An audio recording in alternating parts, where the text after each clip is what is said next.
အားလုံးမင်္ဂလာပါကျွန်တော်နာမည်ခွန်စောရဲမောင်ပါခင်ဗျဒီနေ့ကျွန်တော်တရေဗီဒီယိုလေးတင်ပေးသွားမှာဖြစ်ပါတယ်ဟုတ်ကဲ့ပါတကားပိတ်မီပိတ်နှစ်ချက်တဲ့အစီအစဉ်စလိုက်အောင်ခင်ဗျ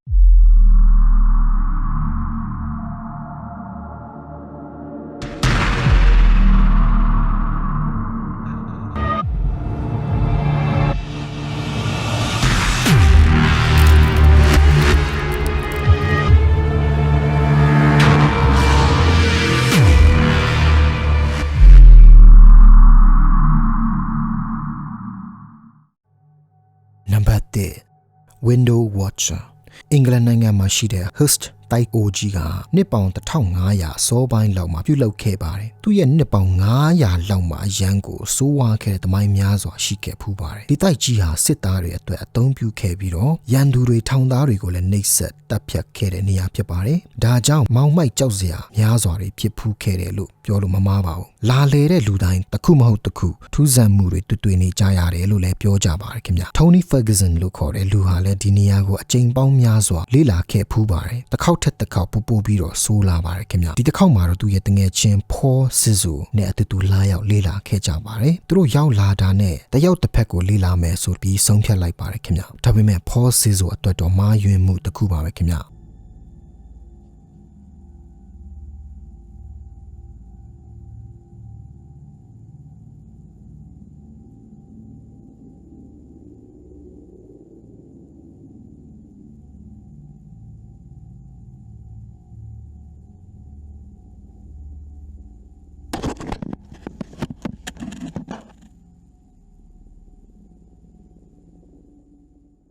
ဖောပြောပုံအရာသူရဲ့ခန္ဓာကိုယ်ကိုလုံးဝသူမထိန်နိုင်တော့ပဲအရန်စိတ်တူတဲ့နတ်ဆိုအရာတစ်ခုကသူ့ကိုဝင်ပူးသွားတာကိုခံစားလိုက်ရတယ်တဲ့ခင်ဗျဒီချိန်ကစပြီးသူတို့ကမခွဲတော့ပဲအတူတူလေ့လာလိုက်ကြတယ်ခင်ဗျအခန်းတစ်ခန်းရောက်လာတော့အေးခဲနေပြီးတော့အရန်ကျန်းတဲ့ထူးဆန်းလို့နဲ့ energy ကိုခံစားနေရတယ်တဲ့ဗျာဒီအခန်းထဲမှာသေးငယ်တဲ့ပဒင်းပေါက်လေးတွေတစ်ခုကိုလည်းတွေ့နေရတယ်ဗျာဒီပဒင်းပေါက်ကဘာထဲကိုဝင်သွားတာလဲဆိုတာလုံးဝမတွေ့နိုင်ပါဘူးဒီအရာဟာသူတို့ကိုစက်သိမ်းထစေနေတော့အမြန်ဆုံးအိမ်ပြန်လိုက်ကြပါတယ်ဒါပေမဲ့ထုံနီကအာမရသေးဘူးဗျာသူသိရှင်နေတဲ့စိတ်ကြောင့်သူတယောက်တည်းပဲပြန်လာပြီးတော့ဒီအခန်းသေးလေးထဲမှာထူးဆန်းမှုတွေကိုရိုက်မိမလားဆိုပြီးတော့ရောက်လာခဲ့ပါတယ်သူဗီဒီယိုကင်မရာကိုဆင်းထားလိုက်တယ်ဗျာသူရိုက်မိလိုက်တဲ့အရာကလုံးဝကြောက်လန့်ဖွယ်ပါပဲခင်ဗျာ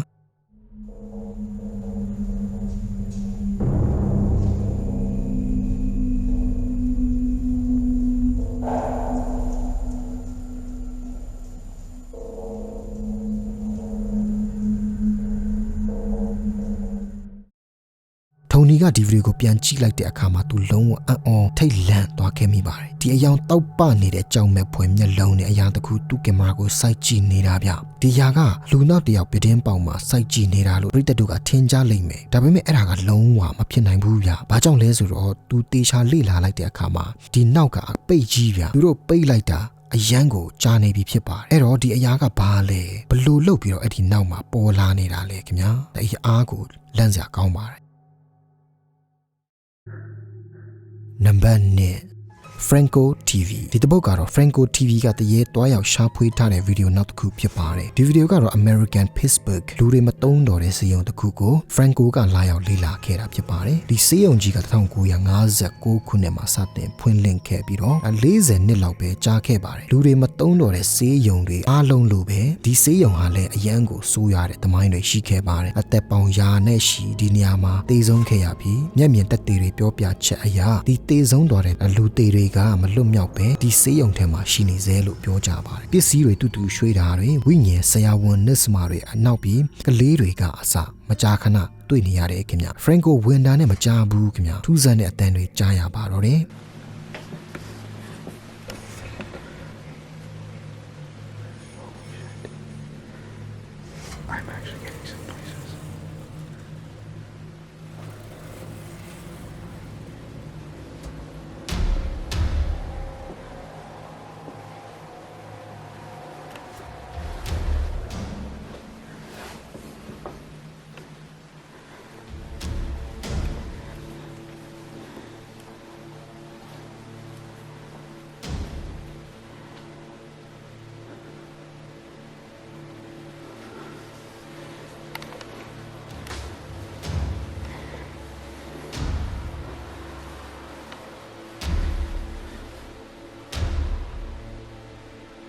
အတန်းလဲဆိုတာကိုတွေးလိုက်ရပါတယ်ခင်ဗျာဘာကြောင့်ရွှေ့နေတာလဲဆိုတာကတော့မတွေးလိုက်ရပါဘူးဒါပေမဲ့ तू မကြောက်ပဲရှေ့ဆက်လိုက်ပါတယ်အခန်းတစ်ခန်းထဲမှာစီးတွေအမျိုးမျိုးစနစ်တကျတင်ပြထားတာကိုတွေ့ရပါတယ်ဒါကလည်းအရင်ကဘယ်လိုပုံစံရှိလဲဆိုတာကိုပြသဖို့အတွက်စေဘူးအခွင့်အရေးကိုတင်ပေးထားတာဖြစ်ပါတယ် Have my night vision on the other side there. Are you kidding me? Look at this.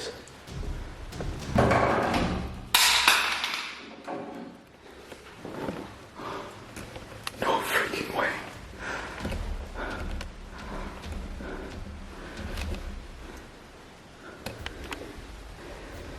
Holy crap. I literally... What the hell was that?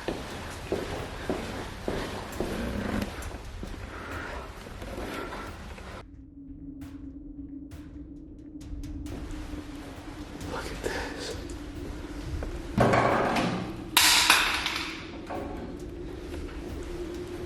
Look at this.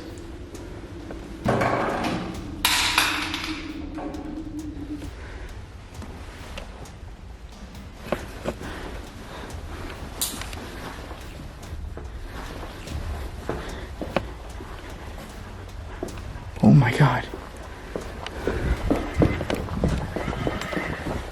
That horse is moving.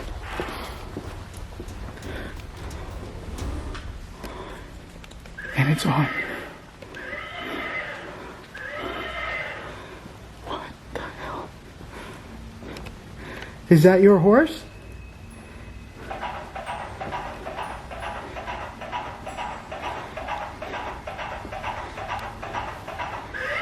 Do you like playing with the horse? I feel like this is like a child's spirit in this room. And it oddly got actually cold.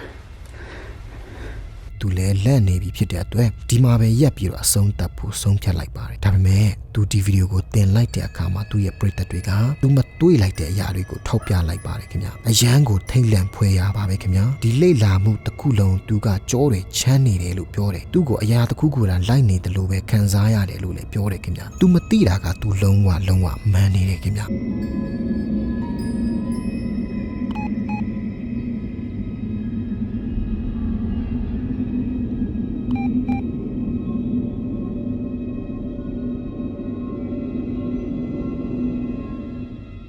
သူစေအခန်းထဲကိုဝင်သွားလိုက်တဲ့အခါမှာသူ့ရဲ့နောက်ကျောမှာအဖြူရောင်အရေးအယောင်တစ်ခုလိုက်ပါလာနေတာကိုကြက်သိမ်းထားစရာကောင်းလာအောင်တွေးနေရပါတယ်။ဒါကြောင့်ဒီနေရာမှာတကယ်ပဲတရေတွေရှောက်နေတာလားခင်ဗျာ။ပရိသတ်တို့ကဒီနေရာကိုတွားရေးကြလားခင်ဗျာ။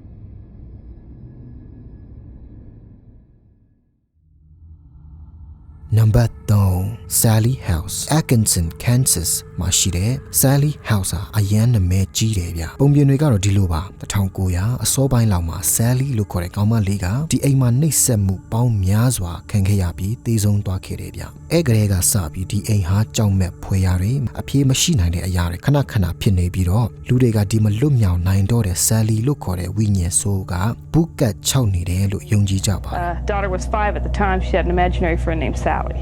I'd scold Heather. I would scold her for something, and she would come back and tell me, I didn't do that, Sally did it. Or Sally told me to do it. When it touched me, that was not a draft. Something's going on in that house. It's strange activity. What it is, I don't know. It was right here where the fire happened. And as you can see, there's no electrical outlet or anything. It just, I kind of had that feeling like, were we being watched all those years or ဒါပေမဲ့1992ခုနှစ်လောက်မှာ Tony နဲ့ Deborah Pinkman တို့ကဒီအိမ်ကိုပြောင်းရွှေ့လာတဲ့အခါမှာဒီဝိညာဉ်ဆိုးဟာအစပေါင်းများစွာပိုဆိုးလာပါတယ်အစတော့သူတို့အိမ်မှာရိုက်တဲ့ပုံတွေကထူးဆန်းလွန်းတဲ့အရေးတွေမုံဝါအရာတွေအမြဲပါလာနေတာကိုသတိထားမိပါတယ်ခင်ဗျာ Film တွေ camera တွေပြောင်းလိုက်ပေမဲ့အဲ့ဒီအရာတွေကပလာနေစေပဲခင်ဗျာဒီပုံတွေကိုဘယ်သူကမှမဖြေရှင်းနိုင်ခဲ့ဘူးခင်ဗျာ professional တပ်ပုံစရာတွေသိပ္ပံပညာရှင်တွေကအစပါပဲခင်ဗျာ Photographic evidence is something I always question because my job is to create illusions photographically. But these several pictures that I was shown are very difficult to explain. အထက်ပိုးဆိုးတာကထုံနီကိုဒီကမကောင်းဆိုးဝါကအမြဲတမ်းတိုက်ခိုက်အနိုင်ကျင့်နေတယ်တဲ့ခင်ဗျသူရဲ့ခန္ဓာကိုယ်ဆိုရင်အမာရွတ်တွေနေရတဲ့ကမှာတွေ့နေရပါတယ်သူတို့ဘာလောက်ရမှမဖြစ်ခဲ့ရပါတယ်ခင်ဗျအဲ့တော့နောက်ဆုံးအဲ့ဒီအချိန်မှာနမဲကြီးတဲ့တရေရှားဖွေအစီအစဉ် sighting လို့ခေါ်တဲ့ဆက်သွယ်သူတွေကိုအကူအညီတောင်းခဲ့ရပါတယ်ဒီ TV ရိုက်သမားတွေလာတာမကြာဘူးခင်ဗျအင်တာဗျူးတွေလုပ်နေတော့ထူးဆန်းလွန်းတာတွေစတင်ဖြစ်ပေါ်လာပါတော့တယ် She don't like her, but here it is. What? How did that happen? You don't know. Sally? Go on and walk in there. Walk in there. And get a towel and clean it off his arm. ထုံနီဆိုတဲ့လူကိုဒီတရေမကစလာကုတ်သွားတာကြောက်စရာကောင်းလာအောင်တွေ့ရပါတယ်ခင်ဗျအဲ့ဒါတင်မကအိမ်ထဲမှာဒီနေရာလေးတနေရာထဲမှာစိတ်အေးနေတာတွေကိုသူတို့ရိပ်မိလိုက်ပါတယ်လက်စစ်မီးကလည်းရုတ်တရက်ပြက်သွားတာတွေလက်တာတွေကြုံနေရတယ်ခင်ဗျ We've turned the air conditioner off for sound purposes, but it is cold right here in this part of the room. And the air conditioner is off. It is so cold right here. Oh, it's just electrical charge we're talking about. Did you feel it? Did you feel it? Yeah, it's like a mild electrical shock. Yeah. Right there. Oh, my God. Can you feel it? Yeah. It's Oh, a Jesus. electrical shock. Right here. နောက်တော့ Tony Pinkman ကို interview သမားတွေကကိုယ်တိုင်တွားပြီးတော့ interview လုပ်ခဲ့တယ်လုံးဝအကြောင်းမဲ့ဖွယ်ရတယ်ဖြစ်ပေါ်လာပါတယ်ခင်ဗျဒီအချိန်မှာသူကတခုခုခံစားနေရတယ်လို့ပြောပါတယ်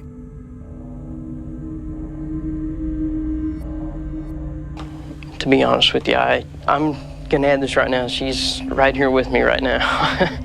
I'm feeling something really cold shoot around my stomach.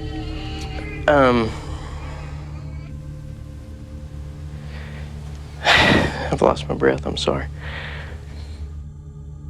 သူရဲ့ interview လုပ်နေတာ30မိနစ်လောက်ရှိပါတယ်ခင်ဗျ Tony ကအဲ့ဒီထိုင်ခုံကနေလုံးဝမရွှေ့ခဲ့ရဘူးเนาะလက်တွေကလည်းတစ်ချိန်လုံးသူ့ဘေးမှာပဲခင်ဗျ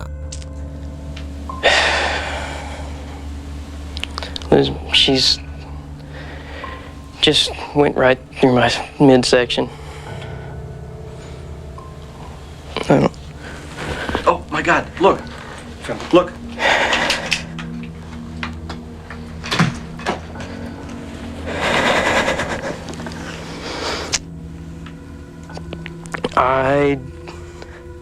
Oh, look, they're forming. Can't come up with an explanation why she does this. It's forming right there.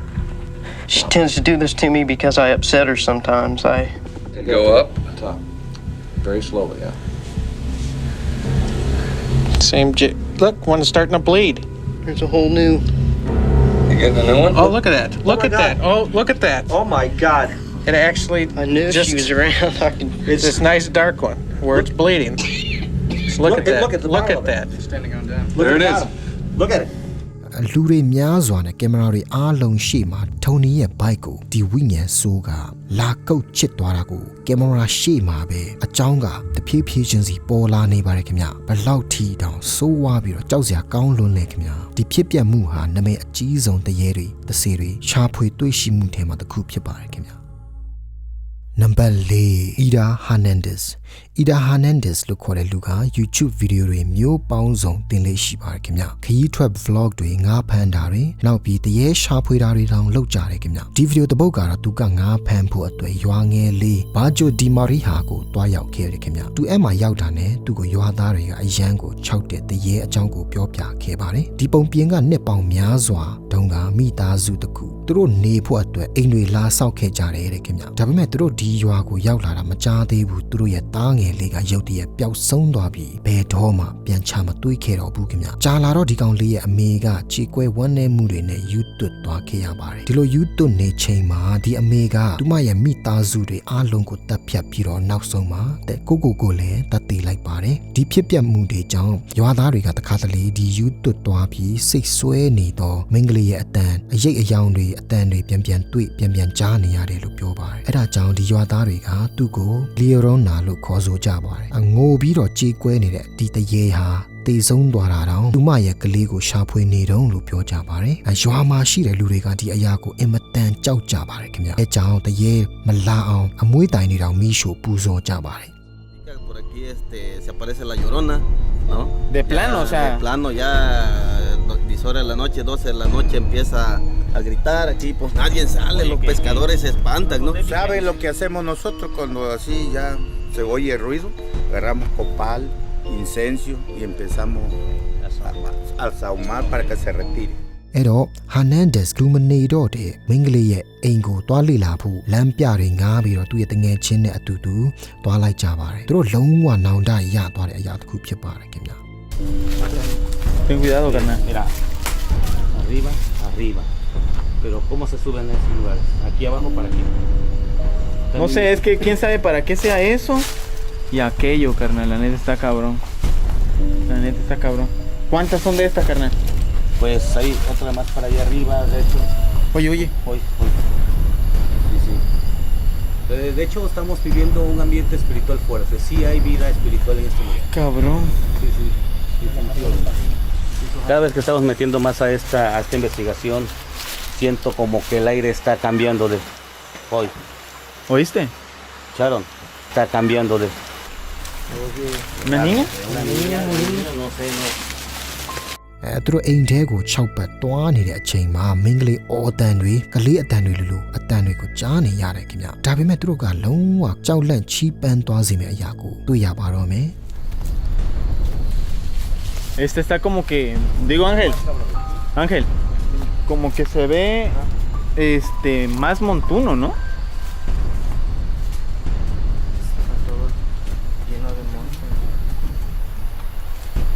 ¿Cómo sientes aquí, brujo? No, bastante fuerte, hermano, aquí. Hoy aplaudieron, Está muy místico. ¡A la verga, no mames, güey! ¡A la verga!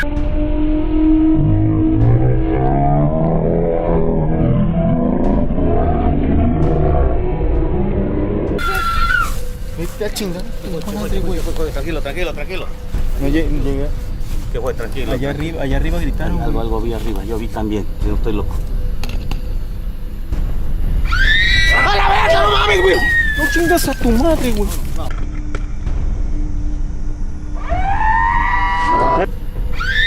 ¡A la verga, no mames, güey! No chingas a tu madre, güey. Vamos a la verga, pues vamos a la verga.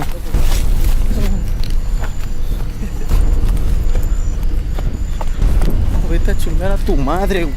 Oye, verga. ¿Nadie se quedó, güey? Verga, Yalixo, güey.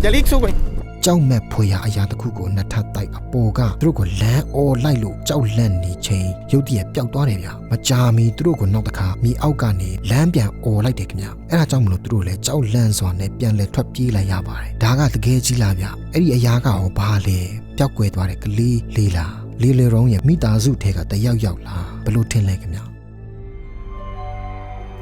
နံပါတ်5 Adventure Allah Adventure Allah လို့ခေါ်တဲ့လူကလည်းနာမည်အရန်ကြီးတဲ့တရေရှာဖွေဝါသနာပါတဲ့လူတစ်ယောက်ဖြစ်ပါတယ်ခင်ဗျာသူကတရေအိမ်တွေကိုတကားတွေကမ်းပြီးဝင်နေကြတာခင်ဗျာဒီတစ်ခါကတော့သူအဲ့ဒီလိုလှုပ်တာသူမားသွားတာပဲခင်ဗျာဒီတစ်ခါသူလဲဂျင်လို့ခေါ်တဲ့နာမည်ကြီးနေတဲ့တရေအိမ်ကိုသူရောက်လာပြီးတော့ live လွှင့်ရှာဖွေခဲ့ပါတယ်ဒါပေမဲ့ဒီတရေကတော့သူ့ရဲ့ privacy ကိုနှောက်ယှက်တာလုံးဝမကြိုက်ဘူးခင်ဗျာအာလာကလည်းသူရောက်လာတာနဲ့ဘုရားစာတွေရွတ်ပြီးတော့ဆူတောင်းနေတာကြောင့်အရာတစ်ခုကိုစိတ်တူအောင်လှုပ်မိသွားတယ်ဗျာ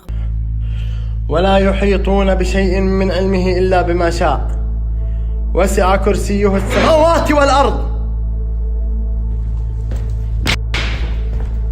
ولا يؤوده حفظهما وهو العلي العظيم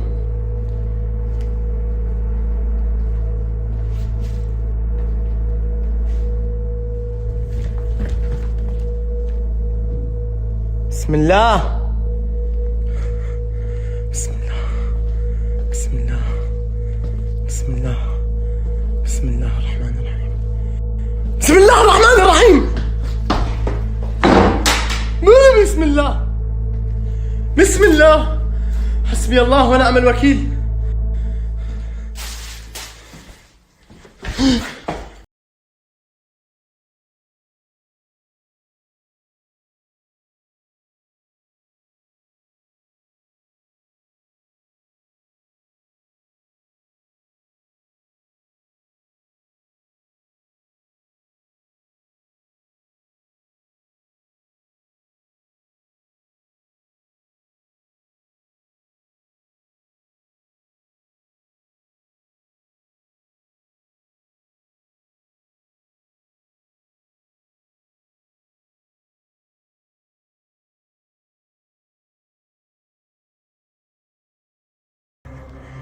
ဘာအရာပဲဖြစ်ဖြစ်သူ့ကိုကစားနေတာဗျတကားတွေကိုပိတ်လိုက်အတန်ပေးလိုက်ဒါပေမဲ့အာလာကအရှုံးမပေးပဲဆက်သွားလိုက် والله يا اخوان احس مني بحالي والله شوف كيف يتحرك الظل هذا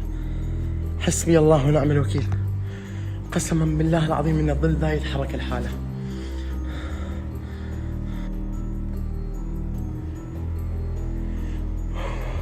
ربي صدري عورني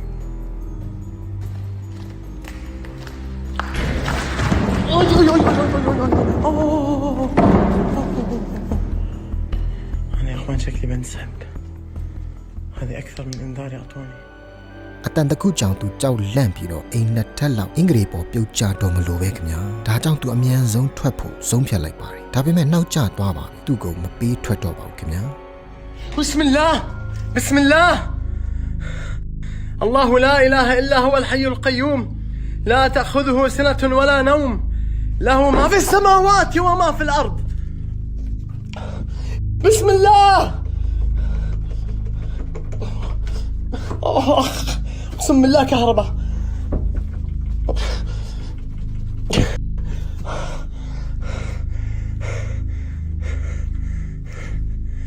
يا اخوان دقوا على احمد بسرعه يا اخوان اقسم بالله ماني قادر افك الباب ورب الكعبه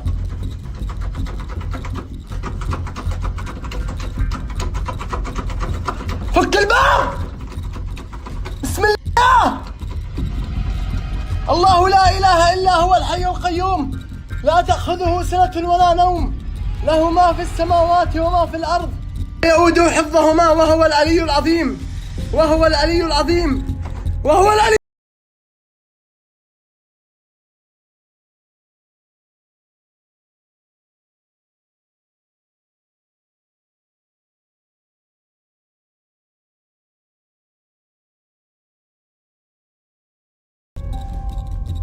သူ့ကိုအရာရာတစ်ခုကတိုက်ခိုက်လိုက်ပေမဲ့ကံအယမ်းကောင်းစွာသူထွက်ပြေးနိုင်ခဲ့ပါတယ်သူထပ်မလာတင့်တော့ဘူးလို့ကျွန်တော်ထင်တာပဲခင်ဗျာဒီတစ်ပုတ်ကိုဒီမှာပဲကျွန်တော်အဆုံးသတ်လိုက်မယ်ခင်ဗျာနောက်အပုတ်ကျမှဒီထက်ကောင်းတဲ့တရေဗီဒီယိုတွေပြန်တင်ဆက်ပေးသွားမှာဖြစ်ပါတယ်ခင်ဗျာအားလုံးအရာရာဘေးကင်းကြပါစေခင်ဗျာ